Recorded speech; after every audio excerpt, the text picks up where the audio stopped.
ঝিঙে শুধু যে রান্নার কাজে লাগে তা নয়, ঝিঙে দিয়ে কিভাবে তোমরা হেয়ারের পরিচর্যা করবে সেই ভিডিওটাই আজ আমি তোমাদের সাথে শেয়ার করব। হ্যালো বন্ধুরা, একাজ ডায়েরিতে সবাইকে স্বাগতম। যারা আমার চ্যানেলে নতুন আছো প্লিজ চ্যানেলটা সাবস্ক্রাইব করে পাশে থাকা বেল আইকনে ক্লিক করে দিও, তাহলে যখনই আমি এমন নতুন নতুন ভিডিও আপলোড দেব সবার আগে পৌঁছে যাবে তোমাদের কাছে। এবার তাহলে চলো তোমাদের সাথে শেয়ার করি এই রেমেডিটি। ঝিঙে দিয়ে হেয়ার অয়েলটা তৈরি করার জন্য এখানে আমি নিয়েছি 1 কাপ নারকেল তেল। তোমরা চুলে যে তেলটা ব্যবহার করো ঠিক সেই তেলটাই নেবে। তারপরে এখানে আমি নিয়েছি দেখো ফ্ল্যাক্স সিডস অয়েল। এই ফ্ল্যাক্স সিডস অয়েলটা তোমরা অনলাইনে কিন্তু অনায়াসেই পারচেস করে নিতে পারো। আমি কিন্তু অনলাইন থেকেই পারচেস করেছি। এই ফ্ল্যাক্স সিডস অয়েল কিন্তু আমাদের স্কিন এবং হেয়ারের জন্য খুবই উপকৃত। তো এখানে আমি ফ্ল্যাক্স সিডস অয়েল দিয়েছি 1 টেবিল স্পুন। আর এটা কিন্তু অপশনাল, যদি এখন তোমাদের হাতের কাছে না থাকে তার পরিবর্তে তোমরা দেবে অবশ্যই ক্যাস্টর অয়েল। এখানে আমি নিয়েছি জবা ফুল পাতা। তোমরা যারা আমার রেমেডিগুলো দেখে থাকো হেয়ারের, দেখবে আমি সব সময় চেষ্টা করি জবা ফুল পাতা আর কারি পাতা এখানে হেয়ারের রেমেডিতে শেয়ার দেওয়ার জন্য, কারণ জবা ফুল পাতা আর কারি পাতা কিন্তু আমাদের নতুন চুল গজাতে খুব ভালো উপকৃত হয়। আর এমনকি চুল ঝরে যাওয়া থেকেও কিন্তু রোধ করে কারি পাতা আর জবা ফুল পাতা।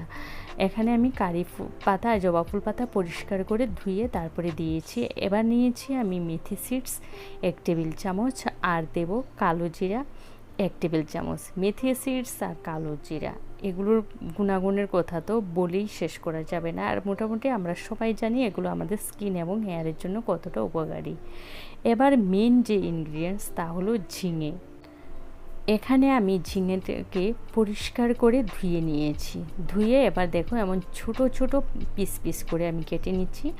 ছোট ছোট করে কেটে নিলে এগুলো শুকিয়ে নিতে খুব সুবিধা হয়। অবশ্যই তোমরা এগুলোকে ছোট ছোট পিস পিস করে তারপরে রোদে শুকিয়ে নেবে, কিন্তু ডাইরেক্ট রোদে কিন্তু দেয়া যাবে না। তাই তোমরা একদম ছাদে দিয়ে কিন্তু শুকোবে না। আর কারণ কি, ডাইরেক্ট রোদে শুকালে এর যে গুণাগুণ, এটা ডাইরেক্ট যে সূর্যের আলোটা তাতে নষ্ট হয়ে যায়। এই যে দেখেছো ঝিঙাগুলো আমি শুকিয়ে নেওয়ার পর একদম কিন্তু মুচমুচে করে শুকাবে না, একটু সফটনেস রাখবে ঝিঙাটাতে। তারপরে এবার আমি গ্যাসটাকে অন করে দিয়েছি। একদম লো হিটে আমি 5 মিনিটস এগুলোকে কুক করে নেব। 5 মিনিট কুক করলেই এনাফ। তো তারপরে আমি আবারও বাকি ইনগ্রিডিয়েন্টসগুলো মিশিয়ে নেব। এখানে যে আমি নিয়েছি ঝিঙে। আমরা এতদিন জানি যে শুধু সবজি হিসেবেই খাওয়া যায়, তা না। ঝিঙে কিন্তু আমাদের বিভিন্ন রোগের উপকারী। যাদের ডায়াবেটিস আছে তারা যদি রেগুলার ঝিঙে খেতে পারেন তাহলে তো খুবই উপকার।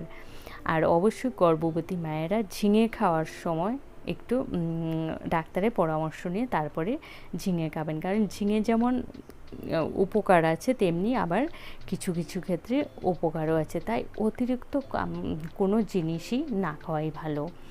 এবার এগুলোকে আমি 5 মিনিটের মতো জাল করে নিচ্ছি। এবার আমি 2 মিনিট জাল করে নেওয়ার পরে দিয়ে দিচ্ছি 2টো তেজপাতা। তেজপাতাটা আমি এখানে কেন ব্যবহার করেছি, এখন যেহেতু গরমকালে কিন্তু আমাদের স্ক্যাল্প ঘেমে যায়। অনেকেরই আছে মাথার স্ক্যাল্প ঘেমে থাকে, তার থেকে কি হয় চুলে একটা দুর্গন্ধ বের হয়।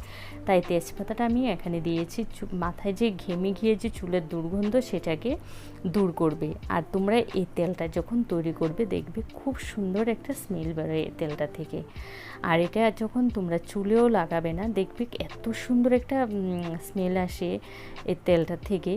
মানে সব সময় একবার যারা ব্যবহার করে এটা উপকৃত হবে তারা সব সময় এই তেলটাকে ব্যবহার করবে। আমি প্রথমে উপকৃত হয়ে তারপরে ভাবলাম যে তোমাদের সাথে এই তেলটা আমি শেয়ার করি, কারণ ডাইরেক্ট নারকেল তেল বা যে কোনো হেয়ার অয়েল না দিয়ে আমরা যদি এইভাবে কিছু ভেষজ উপাদান দিয়ে এই তেলটাকে চুলে ব্যবহার করি খুবই উপকৃত হয়। এবার দেখো 5 মিনিট জাল করে নেওয়ার পর এখানে আমি দিয়ে দিচ্ছি জবা ফুলের পাউডার। তোমাদের হাতের কাছে যদি জবা ফুলের পাউডার না থাকে তোমরা সেক্ষেত্রে জবা ফুলও দিতে পারো, তবে এক্ষেত্রে এই তেলটার জন্য কিন্তু জবা ফুলের পাউডারটা খুব উপকার। তো তোমরা কি করবে, জবা ফুল কিনে পরিষ্কার করে ধুয়ে জবা ফুলগুলোকে রোদে শুকিয়ে নেবে। আবারও বলছি, ডাইরেক্ট রোদে কিন্তু দেয়া যাবে না। অনেকের আছে বারান্দায় রোদ আসে, সেই বারান্দায় দিয়েও কিন্তু তোমরা 2 থেকে 3 দিন দিলে দেখবে একদম শুকিয়ে যাবে। এবার এগুলোকে পাউডার করে তারপরে মিক্সিতে পাউডার করে ছেঁকে নেবে। আমি কিন্তু এই জবা ফুলের পাউডারটা অনলাইনে পারচেস করেছি, দামও খুব একটা বেশি নয়। এবার দেখো আমি তোমাদের সাথে কথা বলতে বলতে আমার এটা কিন্তু একদম তৈরি হয়ে গেছে। জবা ফুলের পাউডারটা দেওয়ার পর আমি আরও 5 মিনিট জাল করে নিয়ে গ্যাসটা অফ করে তারপর ঠান্ডা করে নিয়েছি। এই হেয়ার অয়েলটা যে আমি ছেঁকেছি ওই ভিডিওটা আমার ডিলিট হয়ে গেছে, তো কিছুদিনের ছেঁকনিতে নিয়ে এই তেলটাকে বেশ ভালো করে ছেঁকে নেবে। দেখো আমি এখানে 1 কাপের তেলের থেকে আমি পেয়েছি হাফ কাপেরও কম।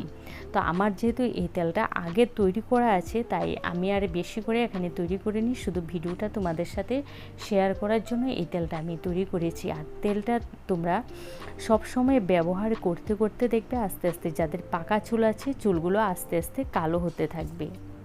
চুলের আগা ফেটে যাওয়া, দুমুখী চুল, এগুলো থেকেও কিন্তু তোমরা খুব ভালো উপকৃত হবে। তো আমার এই ভিডিওটা যদি তোমাদের ভালো লাগে লাইক কমেন্ট আর তোমাদের আত্মীয় স্বজন বন্ধুবান্ধব সবার সাথে বেশি বেশি করে শেয়ার করে দেওয়া। যারা চ্যানেলে নতুন আছো প্লিজ চ্যানেলটা সাবস্ক্রাইব করে দিও। ভালো থেকো, সুস্থ থেকো, আবারও দেখা হবে নতুন ভিডিওর সাথে। ততক্ষণের জন্য টাটা।